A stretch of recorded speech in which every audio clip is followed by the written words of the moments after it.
Welcome to the Leadership School podcast. I'm your host, leadership and self-care coach, Kyla Cofer. Here at the Leadership School, you'll hear leaders from around the world sharing their stories and expertise on how to lead with balance and integrity. Our goal? Teach you how to be an extraordinary leader.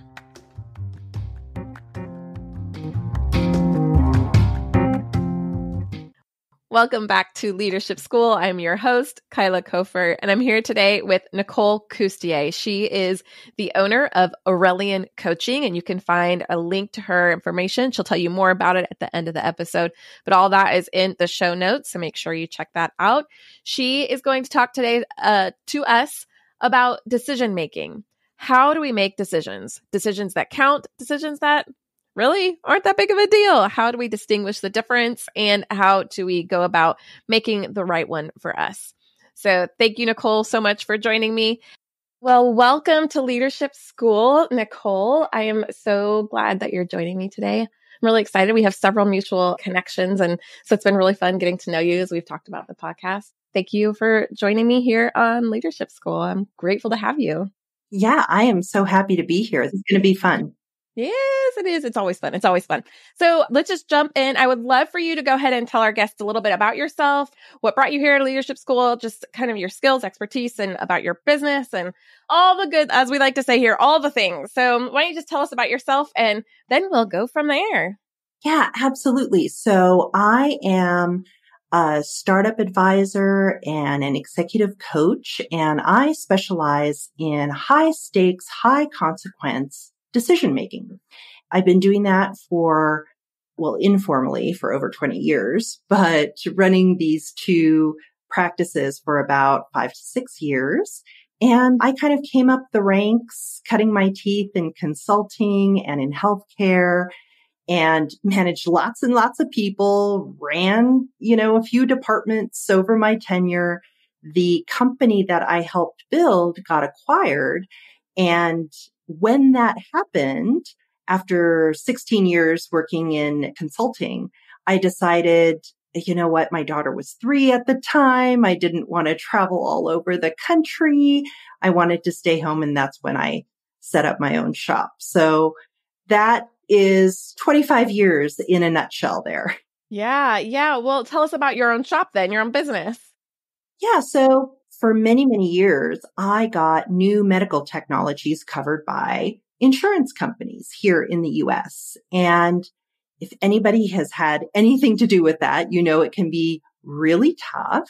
I did a lot of policy work with government agencies and things like this. So it was a lot of really high stakes decisions, deciding on how to market a product, how to even set up the data collection and how to approach policymakers, and all that kind of stuff really could either make or break a company. And so I got really practiced at that, and then really just wanted to help other people make better decisions. I started on this personal journey of what is the difference between people who are very practiced at making good decisions and those who kind of struggle. And, a lot of people don't realize that decision making is a skill. You can get really good at it. And so I started to put together the parameters of just what my own experience was, how to make good decisions. I started talking to other people who really, really were good at it. When things really mattered, they made very good decisions. And I started talking to them, and I said, what is your process? What do you do? And over time, just collated that information into programs for my coaching practice. And, I never really left the medical technology arena, but I do work earlier in the process. So rather than working with people who are just about to launch their product, I work really early on with people who have a great idea. And I help those people make really good decisions about their businesses, their products really early on, so that they aren't struggling later on. Yeah, to like come back later and have to make. You got it. Yeah, definitely. You don't want to have to backtrack later or course correct if you don't have to. Awesome. Wow.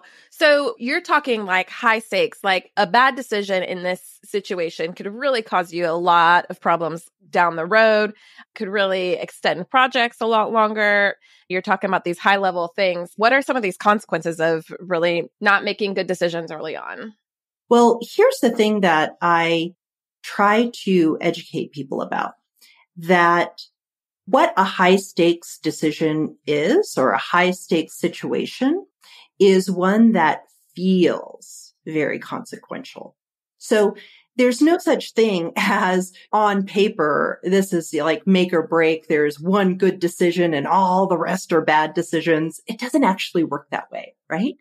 But if you feel a lot of pressure, if you feel like a quote bad decision could really hurt you or your business or the people that you're responsible for, those are the types of situations that I coach people through.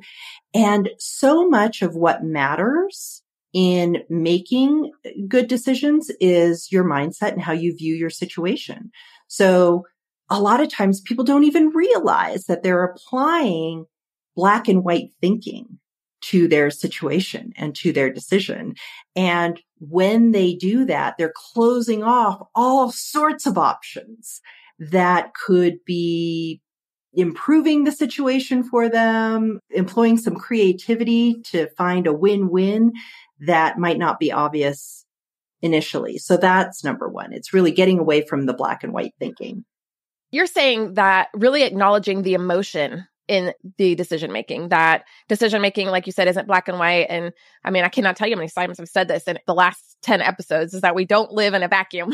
So we have our emotions that play a part of that. So you're talking about the emotions, all the possibilities, and seeing and acknowledging all those possibilities before just like making snap decisions.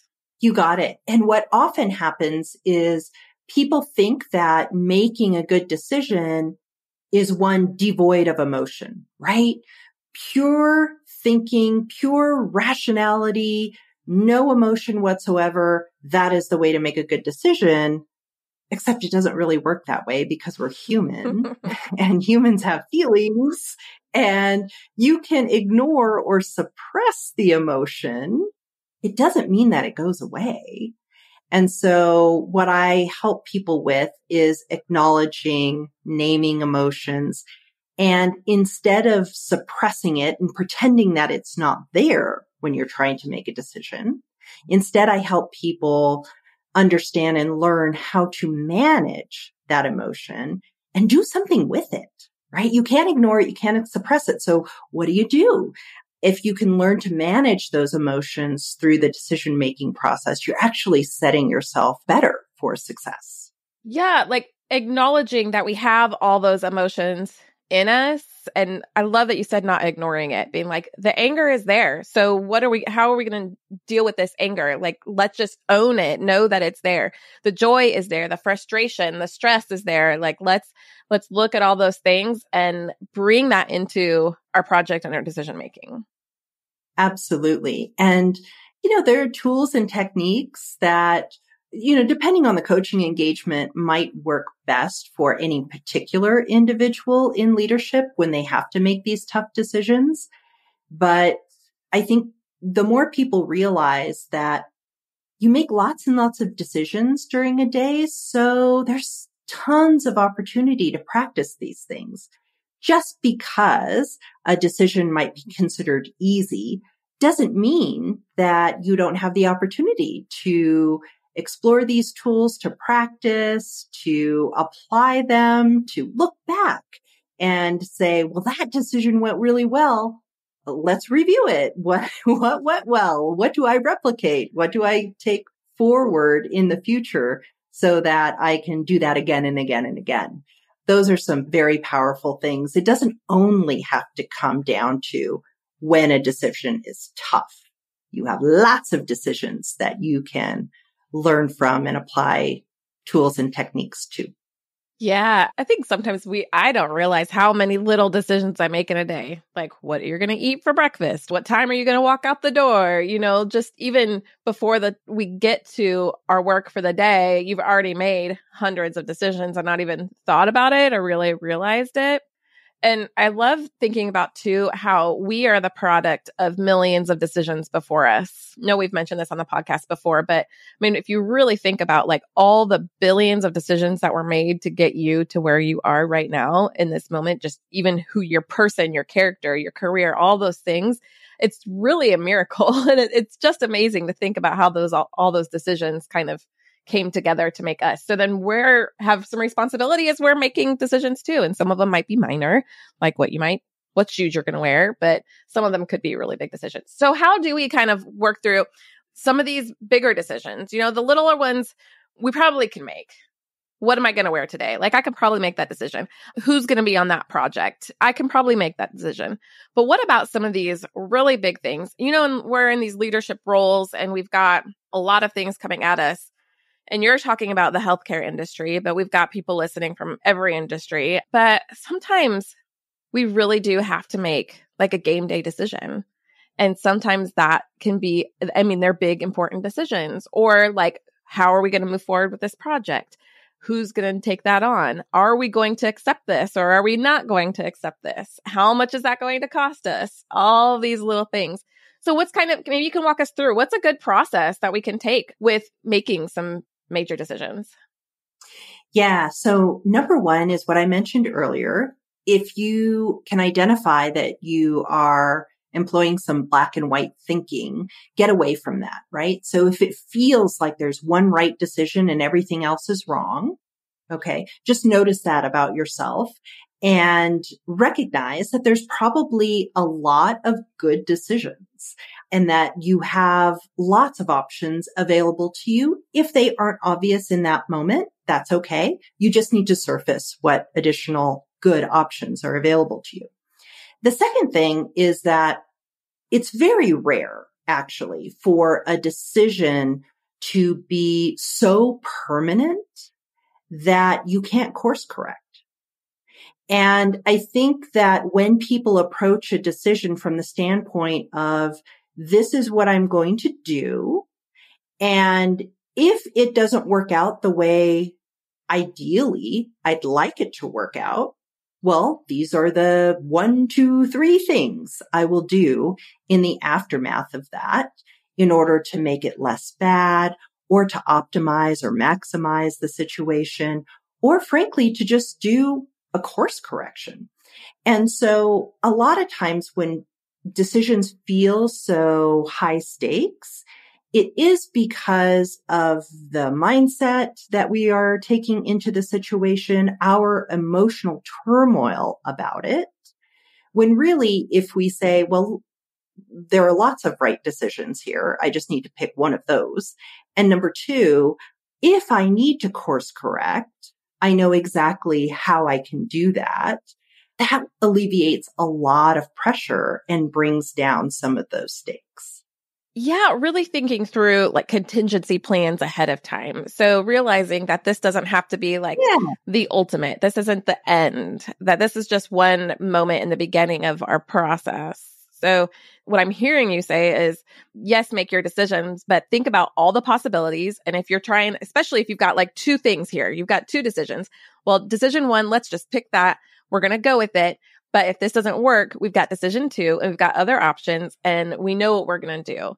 But we're going to try it one way and then we go another way. Like, this is a reality. I'm like, the idea, like some amazing ethereal thing. No, like really realizing that our life it ebbs and flows and there's ups and downs and there's so many different possibilities of things that we have. And I'm so glad you said we're not always stuck in one moment and one thing. No, and you've worked with people like you're executives, you're entrepreneurs, these people in really big roles, major companies, and thinking about like, even in a major company whose like operating budget is billions of dollars a year, that they're just things, they're just moments and you're moving through and it's not like we have to be, oh, woe is me, I'm stuck, everything's a failure. We're not there. That's not what life is. It's We just made a decision.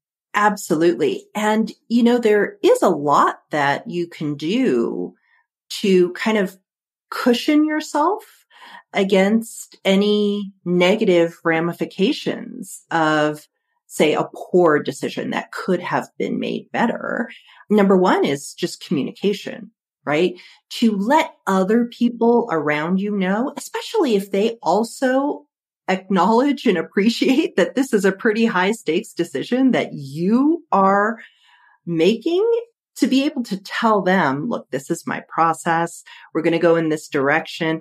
But if we need to make course corrections, we can and we will. And here's what I'm thinking.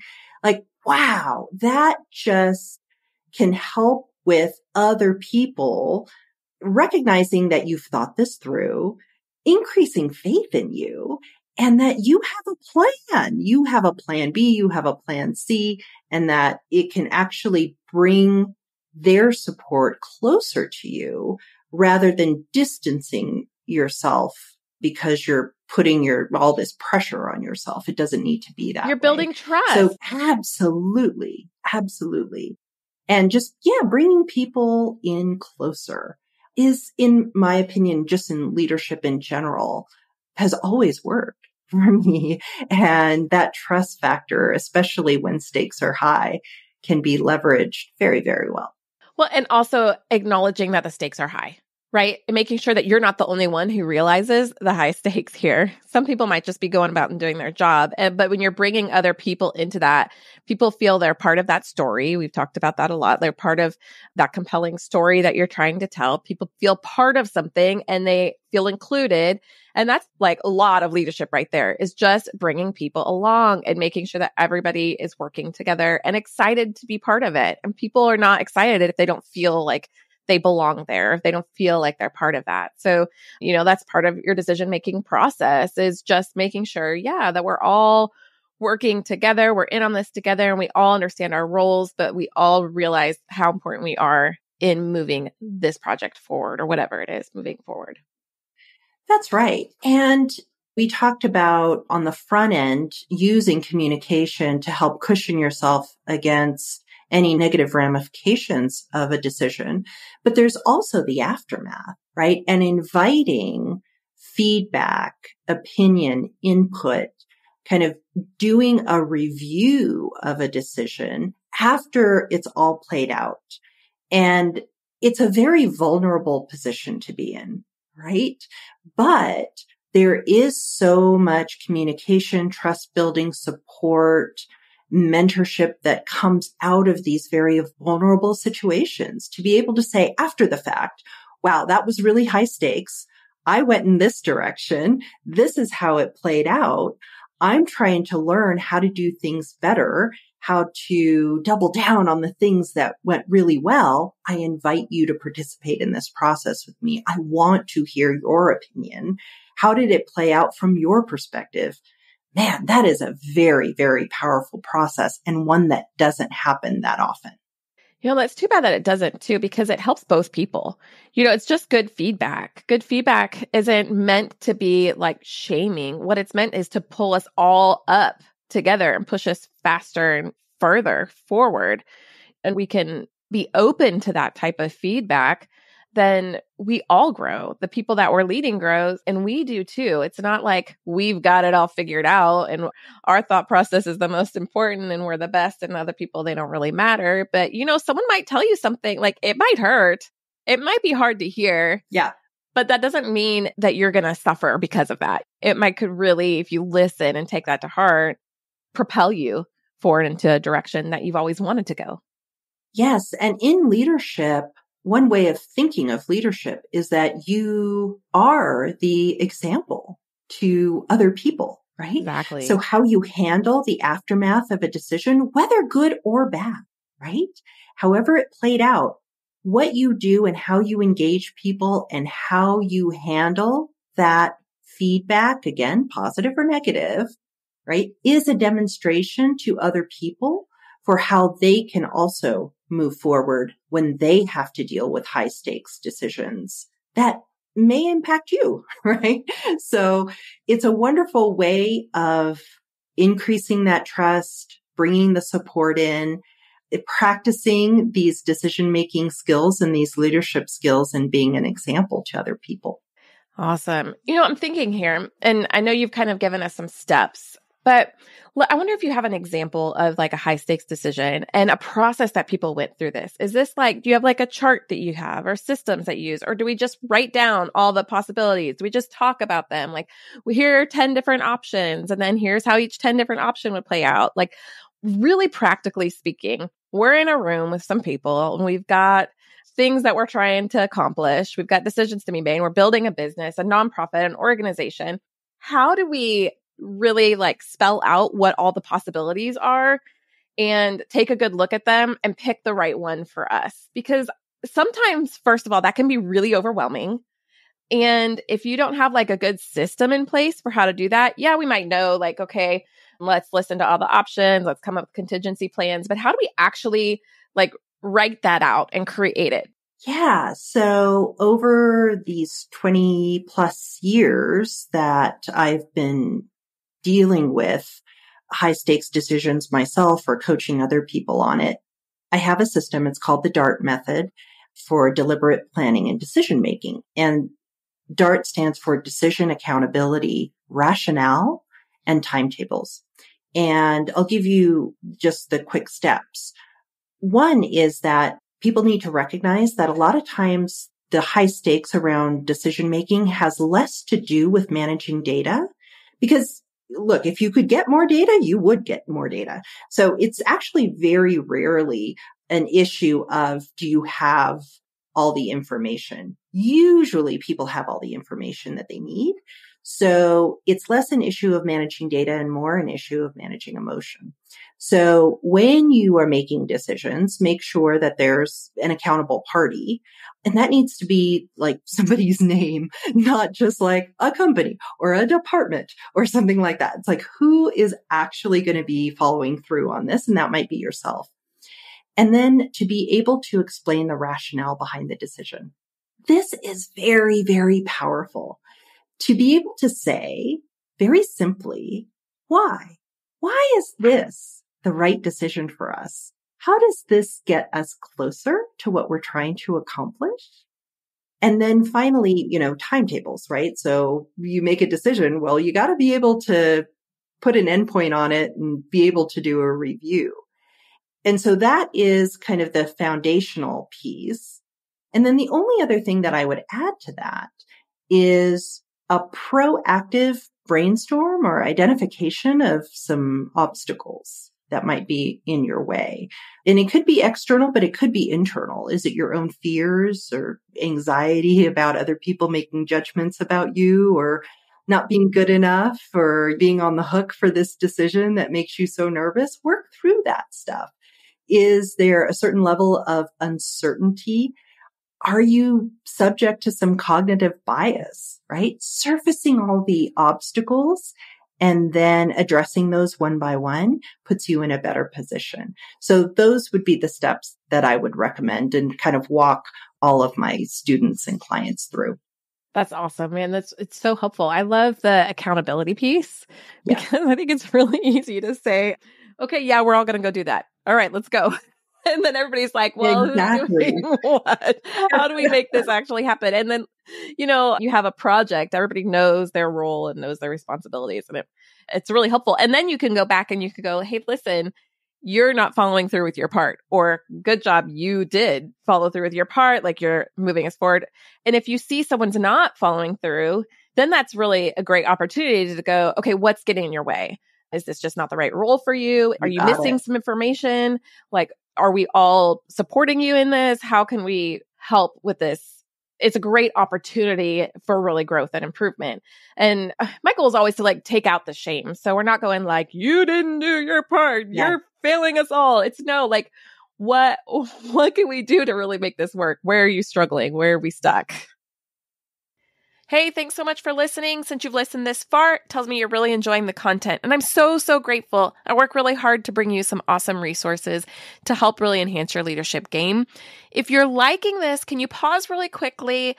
Make sure you're subscribed, but then also share with one person or more people who you think could really benefit from the content. My goal is to really bring this into some of the top podcasts on leadership in the world, and you can help get there and help us grow by sharing this with everyone you know. Thank you so much. I'm glad you're enjoying the episode.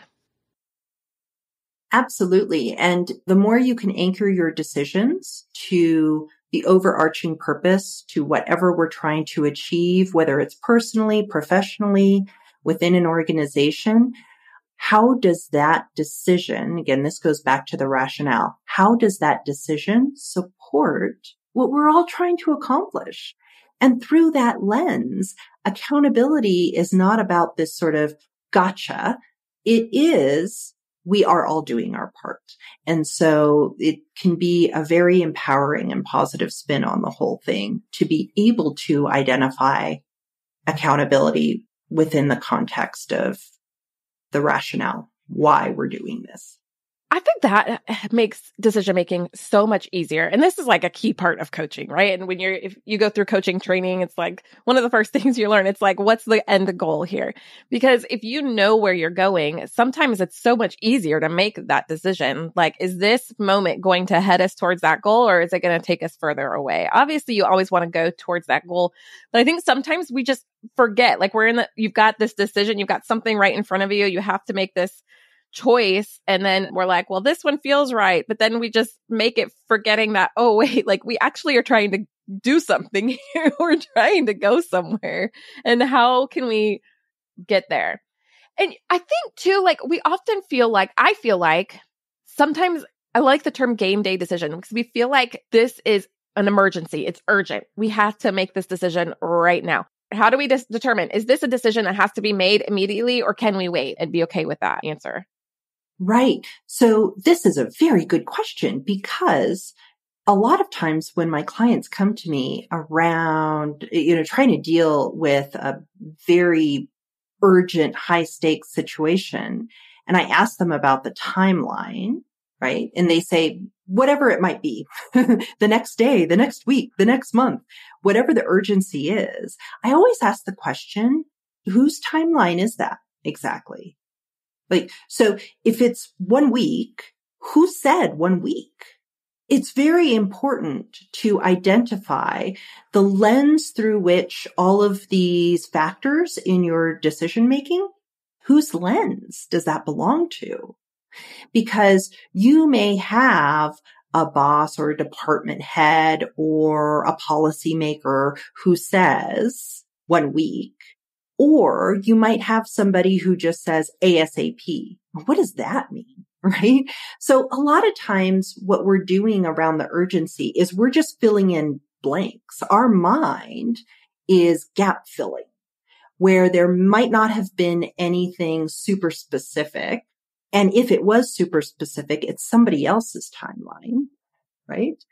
And a lot of times when I talk to my clients about that and I say, well, if this person said 1 week, given all your other priorities and given the purpose, right? What we're all trying to accomplish here, have you pushed back on that timeline given everything else going on?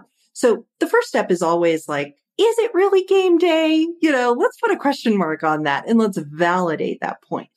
But if it is game day, then what I really want people to recognize is that on the decision spectrum between good decision and bad decision, nobody's ever going to pick bad, right? You're always going to do what you feel is best in the moment with the information that you have. And so many times what we're doing to ourselves when we're creating a lot of stress is we are taking our future selves that know how all of this played out, and we're using our future selves to judge our current situation. And I always say, don't do that to yourself. Okay.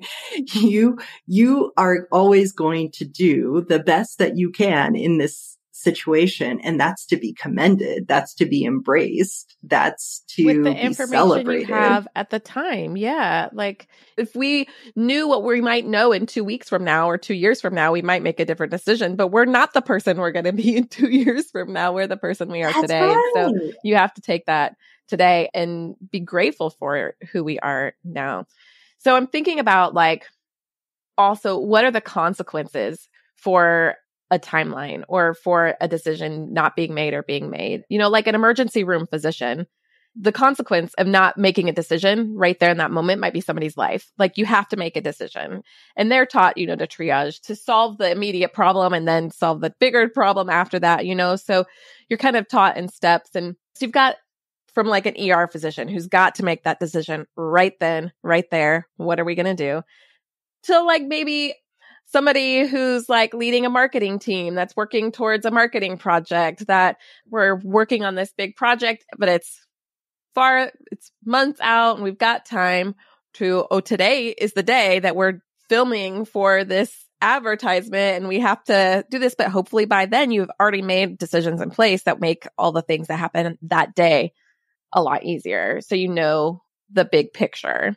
So I think it's helpful too, just to think, okay, what are the consequences of this timeline? If we miss it, what are the consequences of this decision? Knowing the full picture of what you're trying to do. Absolutely. So much about decision making is not about the decision. It turns out making a decision is the decision itself. Picking A versus B, not that hard, right? It's all the run up to the decision and the aftermath of the decision that gives us all the feels. And those are the things that we have to manage. The actual decision itself, you make in a split second, right? So much of this is about experience, so that if an ER physician makes a lot of those decisions every shift, they are in the ER, they become very practiced, they become very good at high stakes decision making in the moment. If you find yourself in a situation where it's high stakes and you haven't been in this situation before and you're feeling like everything's under the gun, you know what? Go to people who do have more experience, right? Even if you have a boss who's like, okay, this is a very high stakes decision that you need to make. A lot of this is riding on it. And I fully expect you to make a really, really good decision here. And you feel nervous about it. I've done this before with my bosses in the past. I've turned around and said, fantastic. I'd love to hear what you would do. I would love to hear, right? Your input, your feedback, your analysis of the situation. I mean, I have mine too, but the conversation doesn't end here and I walk out, you know, having all this pressure. No, we have a purpose here. This high stakes decision is in service of something. Let's talk about it. Yes. Most things in life, like you can get feedback and community and you can get support and resources. Like I love this, you know, when you're thinking about looking something up or trying to find some information, or you're thinking about like an engineering problem or a calculus problem or a science problem. And you're like, well, if only there was a way I could find out the answer. Like we have resources. You've got books and you've got Google and all of these things. Like we have these resources now in place. So we just have to always find them. If you can't remember everything, it's okay. So I remember when making a really big decision in my life, and this is going back quite a long time, but this is the one that popped up. I was trying to decide which college to go to. I had been accepted to like 3 or 4 of them. And it was like, at that age in my life, this is a major decision. Where am I going to spend the next 4 something years of my life? How is this going to influence and impact the rest of my life, getting this particular degree at this school versus this school? I mean, it felt like it was a very big decision. And I remember sitting at my kitchen table and I was like, I just don't know what to do. But in my heart, like I knew what was the right decision, but it was more the struggle in making it and feeling like I would have the support in making that decision or everything would be okay. You know, even just admitting what I wanted to do. And I didn't want it to be wrong, even though I knew it was the right way to go. Like literally, this is how I ended up making the decision, which is what I knew it to do anyways. But I wrote down the names of the colleges on pieces of paper and I put them in a cup and I picked one out and I picked out the one that I wanted. Okay. So this worked out. Well, then I turned the cup upside down to dump them all out and they all stuck to the bottom of the glass. And it was just this affirming moment of like, this is where I was supposed to go. And it's just a really rudimentary thing, but it was also my parents were there and they were like, we think you should go to this school. And I went, I think so too. But it, for some reason, just actually accepting and making that decision and going from this is what I feel to yes, this is the right way was hard to make that leap and jump. Maybe you could talk about that, just like that feel of like, because it's that fear of, oh no. And we've been talking about that here today, but what are some other ways that we can really feel good about our decisions? Yeah, so much of this has to do with recognizing what the source of the anxiety is. So if you can tap into what your gut says, what feels right, and that feels obvious, and yet you have stress, anxiety, fear that thing that your gut is telling you to do, it might be wrong, might be bad, might be all those things, right? I work with my clients to unpack that piece, not unpack the gut feeling, because the gut feeling is there, right? But where is the source of the anxiety? Is it, I mean, it could be any number of things, right? It depends for the person, but it could be like in your situation, if I make the wrong decision, it will mean what? Yeah. That, I don't know, that your parents wouldn't approve, or that you won't have as successful a career, or that you'll get to that college and hate it. Like, I mean, it could be any number of just things, asking right? those things makes, even reflecting back. I mean, this was a while ago, but reflecting back on, I can remember what those fears were. Like one of the schools was closer to home and I had like a boyfriend. And so one of them was really far away. The one I ended up choosing was pretty far away. So I was afraid of that distance. I was afraid of that family time. I was kind of afraid of being that far out on my own. I was afraid of the judgment of people from not sticking around and close to home. And the schools were very different in their like methods. And so I was afraid that there was this FOMO, right? Afraid that I might miss out, that I've messed up, that it's not going to work out, or that this other one I might have gotten more money at to like help me with the education. So it might have been more expensive. So there was lots of different thoughts in there, but it's really interesting. Yeah. When you're thinking about, okay, all these different pieces, it makes it less stressful because I can go, well, if I'm just afraid of being gone, then when I say that out loud, you know, my parents or whoever is around can say, but that's okay. We're going to make that work. It's not that far. It's not like, this is so important. We're going to make it work, right? So yeah, it's kind of an interesting thing. So I think, you know, I've come across a lot of people who they make the decision and they want to make the right decision. And then they think that perhaps that's the end of it. So much of the decision has to do with the pull through, right? You have to actually ensure that it works. And one of the secrets here to good decision making is you can make the best decision at the moment with the information that you have, and then discover later that something else would have been better, right? But man, even with your not great decision, you can make that be spectacular and have a truly phenomenal outcome. But people get stuck at, well, it was the wrong thing. Not necessarily. It's all about the pull through. And for people who are considered, this is one of the things that I learned when I interviewed a lot of really what I considered really good decision makers. It was less about the decision and more about the commitment, the follow through, the accountability, that the responsibility that you feel to ensure that this decision that I made, I'm going to make it the good one. I'm going to make it the best one. And that is how things played out for them. And so much of that is this concept of, I'm going to make it work. It's a beautiful thing. Kind of your mindset there. And really like a decision, it's just a decision. There are going to be decisions that are really life and death. We've already kind of mentioned that. But most of the time, a decision it's just a moment. It's just a decision. And then you make it what you want out of it, which is what I ended up doing. And I had a great experience and it was the right decision for me and it made a big impact on my life. So Beautiful. that's really fun. So what happens if you're like me and you go to a place like a restaurant, like, I don't know, Chili's or something, and you've got a ginormous menu with thousands of options, or you're in Yeah. you're in this moment where you've got so many decisions to make that it just feels overwhelming. And I've used this term before, decision fatigue. So when you're just making tons of decision after decision, or there's just so many of them, and you kind of just want to shut down. So can you explain what decision fatigue is? And then what are some ways that we can kind of deal with this? A lot of decision fatigue is the fatigue part is based on anchored in the emotional response to having to pick something, right? And so the fatigue, what weighs people down is dealing with anxiety, fear, whatever the fear might be, fear of judgment, fear of consequence, like all of those things.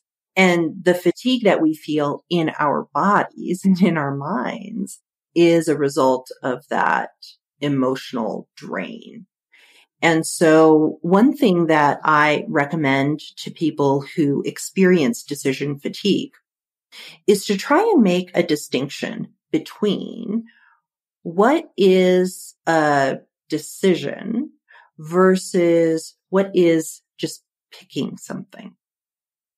So sometimes you can open a menu and there are all these options, right?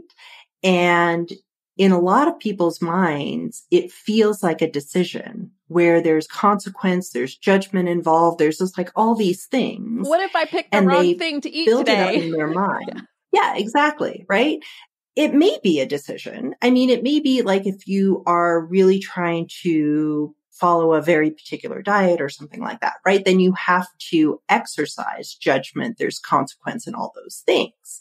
But sometimes it's just picking something, right? And sometimes you can even narrow down your options. And when you narrow down your options, you're eliminating some of the emotional hangover from just the amount of things to pick from. So that could be one strategy, but it's been really interesting. And I work with a lot of kind of A-type personalities, people who like control and they just got all the gold stars when they were in school and they're high achievers, right? And they always want to pick the right thing. They always want to decide the right thing. And so they're amping themselves up that every little decision also matters at the level that a big decision does. And so it's breaking a lot of that down. And sometimes it's just, no, this isn't a decision with all the heavy emotional turmoil associated with it. Here, you just have to pick something and it's fine. And just allowing people to make that distinction can help to alleviate some of that fatigue. I love that. I'm thinking about my daughter. We have a little treasure box that we just filled with like little knickknacks and gadgets, like toy dinosaurs and spinning tops and things. Yeah. And it's like the reward chest. So you like clear your plate, you get a reward or just whatever. We work on things. Every time she gets in there, it's like this 20-minute process of like, I've got to pick the right thing. Right. When you're like, you're going to forget this thing about it in half an hour. And so she gets in there and then she'll like finally pick something, but then later she has to go back and pick something else and like switch it out.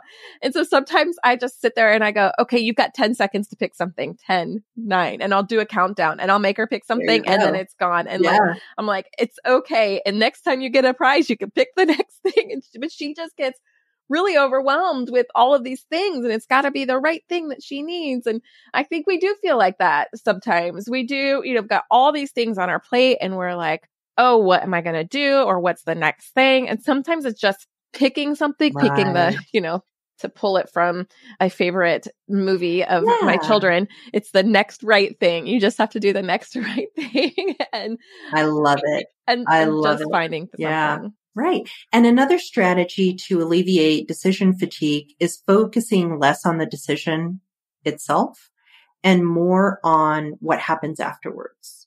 So in the menu case, it's less about what I pick and just focusing on how I'm going to enjoy whatever I end up picking.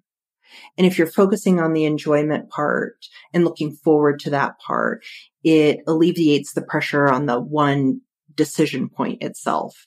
Or with your daughter, I'm sure it feels very consequential in the moment that it depends on what I pick that is going to influence my experience, except if it's just sort of like, we're going to enjoy whatever comes out of this chest. That might put a totally different spin on things. And that can help with, again, this is not like truly high stakes, but it's where people are taking something simple and making it more consequential than it needs to be. Yeah. So what would be like your one best piece of advice for somebody who's really struggling with this decision-making process? We're in leadership roles. We're high achievers. We have lots of things on our plate. We put those things on purpose. We're chasing after goals and we're bringing people along to our stories. But sometimes we just still really struggle with making any type of decision, big, small. We have to think through all the options. We do this sometimes in families, right? We're like, okay, well, which restaurant should we go to for supper? Well, let's do this one and it's that one. And nope. And you got to get everybody's input. And it's like 2 hours later, you're still sitting around, like when you're really struggling to make some decisions and you've noticed for yourself that this is a pattern and you want to get better at it. You want to just improve this. What would be like the best place to start or the one piece of advice that you might have that's like, this is really going to impact you for going forward and being a better decision maker? It goes back to what I said earlier, which is make sure you anchor your decision to what you're trying to achieve. So if deciding on a restaurant is what you're trying to achieve or your purpose is to get the exact dish that you want because you are so craving it right now versus, well, actually, I just want to spend time with my family right now. I just want to enjoy being out rather than having to cook in the house versus whatever it might be, right? But if you can tell yourself, well, here's my goal, here's the purpose, and then put the decision through that lens, I think that helps to clarify things because, again, so many people get caught up in just the point of decision and they lose sight of, wait a minute, what am I trying to accomplish here? And that's probably the most clarifying thing around decision making that I can recommend. Know where you want to go. Know where you are and where you want to go. You got awesome. It. Yeah. I've got a couple more questions for you. Before I do that, is there anything else that you might think would be really helpful for people on decision making? The only other thing that I would recommend, I think we talked about this way in the beginning of this conversation, was that it's always good every once in a while to review your decisions. And for the decisions that you made and things went really well, look at that and say, wow, how did that turn out so well? What did I do that made that such a great situation, such a great outcome? What piece of that do I want to continue to do or to do more of? And for the decisions that didn't go so well, do something similar, which is different, by the way, than just wallowing in the fact that that turned out poorly. Right? It's like, yes. No. What would I do differently next time? What bias was I subject to that I don't want to be subject to in the future? A decision review is always going to be insightful and helpful, and it builds the decision-making skill on a go-forward basis. What did we learn from this? What did this experience teach us? Exactly. Yeah. Awesome. Very cool. I want to ask you my 2 standard questions. Then I want to find out where we can get in touch with you. But the first one is, and I think that this is a great question for decision making, what does integrity mean and look like to you? Integrity is very simply being able to be honest with yourself. In my opinion, it's no more complicated than that. Everything else is derivative of that.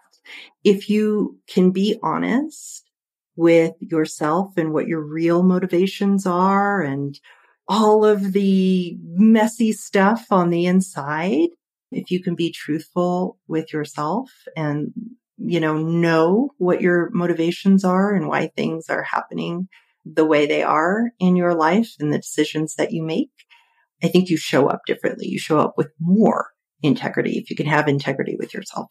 Oh, yes. I think you really do show up differently. And I think this is actually harder than it sounds, because how many times have we been like ignored our own needs or wants, desires, or been like, oh, I'm not really like that, or I'm not an angry person. And then you get home and you're like, rah, we see this a lot in the LGBTQI community where people, they're in their midlife, like 40s, 50s, and they go, yeah, I've been gay my whole life, but I couldn't admit that to myself. I didn't want to admit that to my community. And you have all that with you, or making those decisions of how you're going to come out to your community. Just things like that they're really hard to do and takes a lot of courage and a lot of thought and a lot of process and support as well.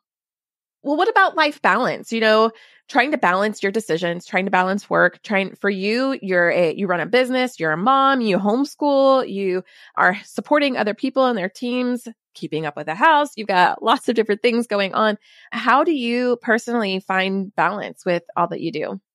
So I learned this lesson a really long time ago, and it was from a female leader mentor that I had, who I was very, very lucky to have her early in my career. And she said, a key part of decision making is not just picking from the options that are put on the table in front of you. If one of those options that are being presented to you is fantastic, go for it. But if you don't like all of the options, or there's something wrong or unfavorable about all of the options, she says you always have to remember to create an option for yourself.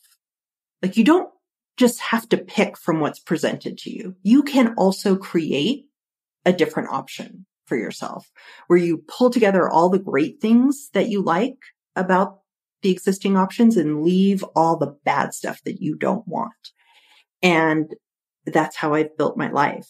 So rather than thinking, well, I can do this or I can do that because those are the typical options, I've said, what does it look like if I get everything that I want, right? And leave all the stuff that I don't want? What does that look like? It doesn't mean necessarily that I get that every day, but man, I'm way closer than I would be if I just accepted the typical options that are available to me. So I've spent a number of years trying to create my own ideal option. Oh, that's so cool. And you said every day, and when you realize that you might not get what you want every single day might not be this perfect day, but it's looking at that overall picture of our life, and like, this might just be a moment, this might just be a day. But when I look at the whole week, where are we at? Where's balance? Like, today might be really, really stressful, but tomorrow I might not have anything on my plate. Like, what does that look like? And balance, creating that. That's really beautiful. Well, Nicole, thank you. This has been such a great conversation. It's really fun. I've been thinking about my own personal decisions and decisions about my business, and I'm going to be filtering some of them through this process. But I'm curious, how can we find you? How can we get in touch with you and learn more from you and continue to interact with you, especially if we're really coming up with some decisions? It's great to have support. So how can we get in touch with you? Yeah, you can find me on my website, aureliancoaching.com. It's AURELIAN, Aurelian Coaching. And in the show notes, you can put down, I have a special link for a decision journal that your listeners can download if they want to. It's just a one-page form, and you can review your decisions and kind of get in the practice of that. But yeah, I have an 8-session program called the Decision Cascade program, where I teach some of these tools and we apply them. The first half hour of every session is training on the tools, and the second half hour of every session is active coaching and the application of those tools to the decisions you're facing in your life. So you can find that on my website. That's awesome. AurelianCoaching.com. And then we'll have that link in the show notes for everybody with a link to Nicole and the Decision Journal, which is awesome. Nicole, thank you again so much. This has really been fun, and it's such a pleasure to get to know you and have this conversation. I can't wait to have more. Yeah, thanks so much. It was very fun for me too. Thank you for joining me on this journey to grow in our leadership. If you enjoyed this episode, you've got to check out the leadership and self-care coaching programs on my website at kylacofer.com. Let's change the world together.